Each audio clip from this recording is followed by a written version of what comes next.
தமிழொலி நேயர்களுக்கு வணக்கம். இன்றைய இரவு நேர பிரதான செய்திகள். முதலில் தலைப்புச் செய்திகள். ஈரானிய கப்பல் தாக்குதலில் கதிகலங்கி நிற்கும் இலங்கை அரசு.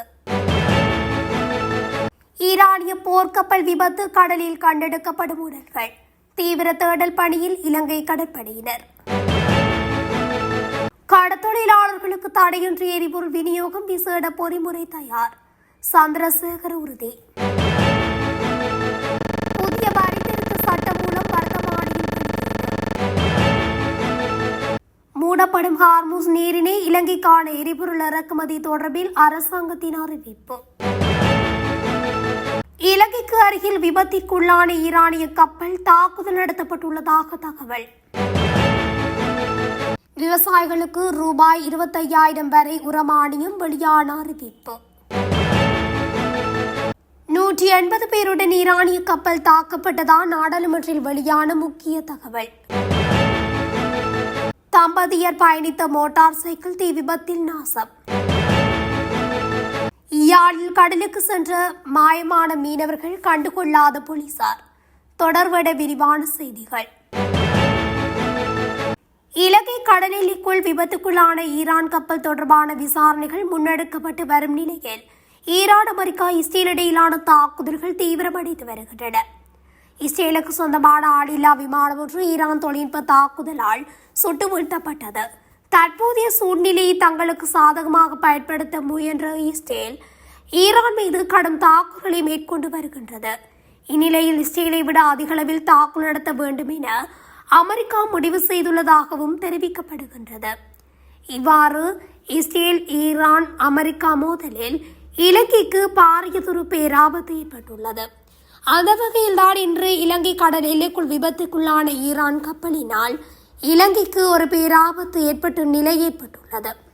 கடற்படை செய்தி தொடர்பாளர் புத்திக சம்பத் இலங்கைக்கு அருகில் மூழ்கிய ஈரானிய கப்பலின் பணியாளர்களின் சந்தேகிக்கப்படும் பல உடல்கள் கடற்பரப்பில் கண்டெடுக்கப்பட்டதாக தெரிவித்துள்ளார்.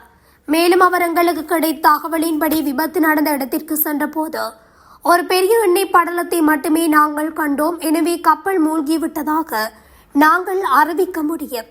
இருப்பினும் இலங்கை இதுவரை கப்பலில் இருந்து 32 பேரை மீட்டு காணியில் உள்ள கராப்பட்டி மருத்துவமனையில் அனுமதித்துள்ளது. அவர்களிடமிருந்து அவர்களை பெற்ற பின்னரே கூடுதல் விவரங்களை தெரிவிக்க முடியும். கடலில் மிதக்கும் பல உடல்கள் கண்டெடுக்கப்பட்டுள்ளன. கண்டெடுக்கப்பட்ட உடல்கள் கப்பல் பணியாளர்களின் உடல்களாக இருக்கலாம் என்று நாங்கள் சந்தேகிக்கின்றோம். நாங்கள் முதன்மையாக விபத்துக்குள்ளான கப்பலில் பயணித்தவர்களின் உயிர்களை காப்பாற்றுவதை பார்க்கின்றோம். அப்போதுதான் இது எப்படி நடந்தது என்பது குறித்த விசாரணை மற்றும் தொழில்நுட்ப அறிக்கையை பெற முடியும். மற்றவர்கள் உயிருடன் இருந்தால் அவர்களை மீட்பதே எங்கள் முக்கிய கவனம். இந்த கப்பலில் எத்தனை பேர் காணாமல் போனார்கள் என்பது தொடர்பில் அறிய தருவோம் என்றும் குறிப்பிட்டுள்ளார்.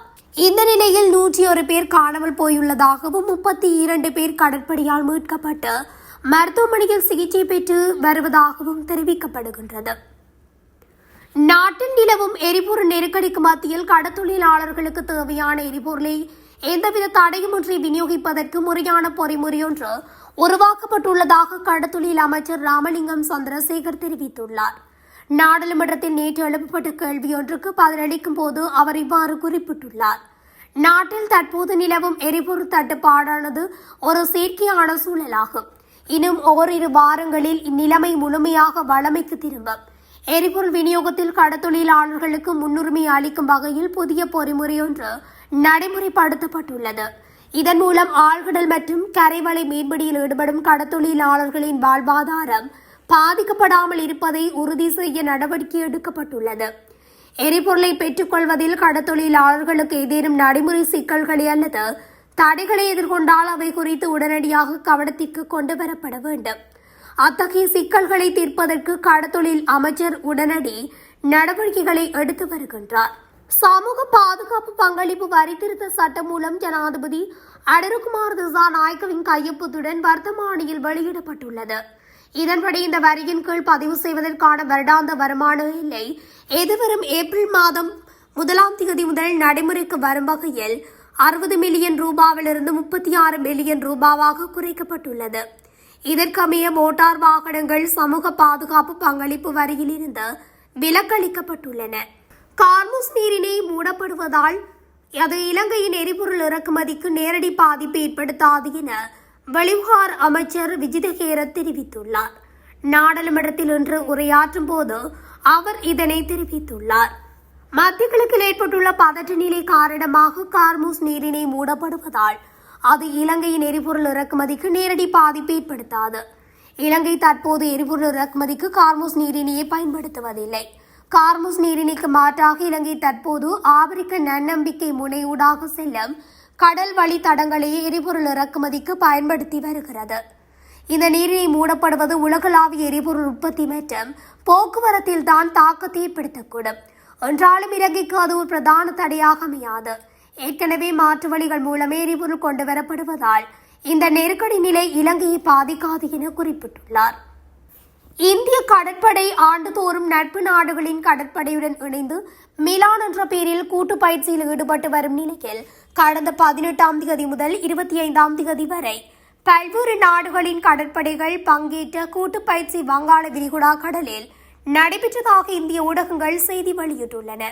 இந்த பயிற்சியில் ஈரானைச் சேர்ந்த IRIS டினார் ரக போர்க்கப்பலும் பங்கேற்றதாகவும் இந்த கூட்டு பயிற்சிக்கு பின் விசாகப்பட்டினத்தில் இருந்து ஈரான் போர்க்கப்பல் கடந்த சில நாட்களுக்கு முன் புறப்பட்டதாகவும் அந்த செய்தியில் தெரிவிக்கப்பட்டுள்ளது. இந்த நிலையில் ஈரான் போர்க்கப்பல் இன்று அதிகாலை இலங்கை அருகே இந்திய பெருங்கடலில் சென்று கொண்டிருந்த போது ஈரான் போர்க்கப்பலை குறிவைத்து திடீர் தாக்குதல் நடத்தப்பட்டுள்ளது என சுட்டிக்காட்டப்பட்டுள்ளது. அந்த போர்க்கப்பலை இவ்வாறு இலங்கைக்கு அருகாக கரையொதுங்கியுள்ளது.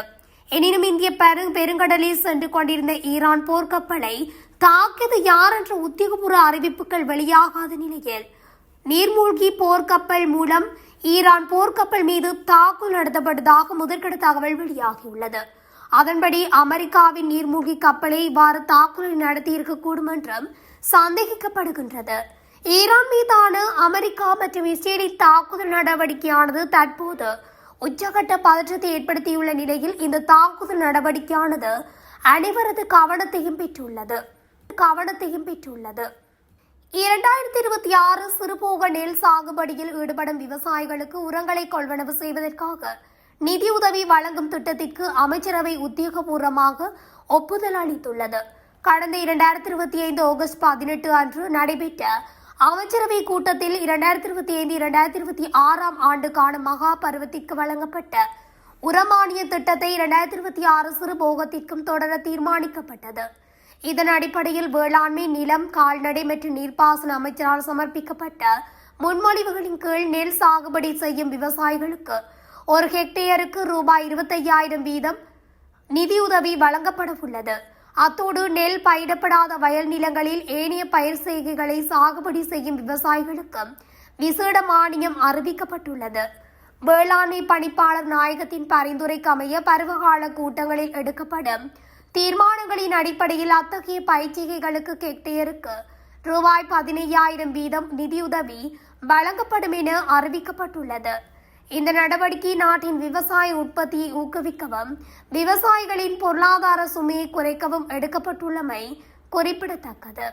காலி கடற்பரப்பில் ஈரான் கப்பல் ஒன்று விபத்துக்குள்ளானது தொடர்பில் விபத்துக்குள்ளாகியதா அல்லது அதன் மீது தாக்குதல் தொடுக்கப்பட்டுள்ளதா என்று சாமர சம்பத் MP இன்று நாடாளுமன்றத்தில் கேள்வி எழுப்பியுள்ளார். இது தொடர்பில் கருத்து வெளியிட்ட விஜிதஹேரத், கடலில் ஆபத்தில் இருக்கும் எவருக்கும் அவர்களின் தேசியத்தை பாராது மனிதாபிமான அடிப்படையில் உதவ வேண்டியது இலங்கையின் கடமையாகும்.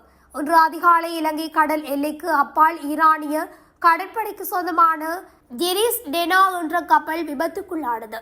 இதனையடுத்து உடனடியாக செயல்பட்ட இலங்கை கடற்படை காலை 6 மணி மற்றும் 7 மணி அளவில் மீட்படகுகளை அனுப்பி வைத்தது. விமானப்படை மற்றும் கடற்படை இணைந்து நடத்திய இந்த சிறப்பான நடவடிக்கையின் மூலம் கடும் ஆபத்தில் இருந்த சுமார் 34 பேர் மீட்கப்பட்டனர். அந்த கப்பலில் சுமார் 180 பேர் இருந்ததாக தகவல்கள் தெரிவிக்கின்றன. மீட்கப்பட்டவர்கள் அவசர சிகிச்சைக்காக தற்போது கராப்பட்டிய போதனா வைத்தியசாலையிலும் அனுமதிக்கப்பட்டுள்ளனர். 1979ஆம் ஆண்டின் சர்வதேச கடல்சார் தேடல் மற்றும் மீட்பு நடவடிக்கையில் இலங்கை கையெழுத்திட்டுள்ளது. அந்த உடன்படிக்கையின்படி கடலில் ஆபத்தில் இருக்கும் எவருக்கும் அவர்களின் தேசியத்தை பாராது மனிதாபிமான அடிப்படையில் உதவ வேண்டியது இலங்கையின் கடமையாகும் என்பதை அரசாங்கம் உறுதிப்படுத்தியது என அவர் தெரிவித்துள்ளார். தம்புள்ளை கண்டலமை வீதியின் சிசுரவத்த சந்தியில் தம்பதி சென்ற மோட்டார் சைக்கிள் ஒன்று திடீரென தீப்பற்றி எரிந்து முற்றாக அழிந்துள்ளதாக தம்புள்ளை போலீசார் தெரிவித்தனர்.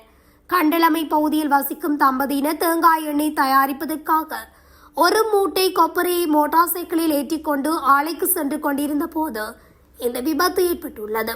திடீரென மோட்டார் சைக்கிளை தீப்பற்றியதை கண்ட இருவரும் உடனடியாக அதிலிருந்து கீழே இறங்கியுள்ளனர். அவர்கள் இறங்கிய அடுத்த கணமே தீ வேகமாக பரவியதாக போலீசார் குறிப்பிட்டனர்.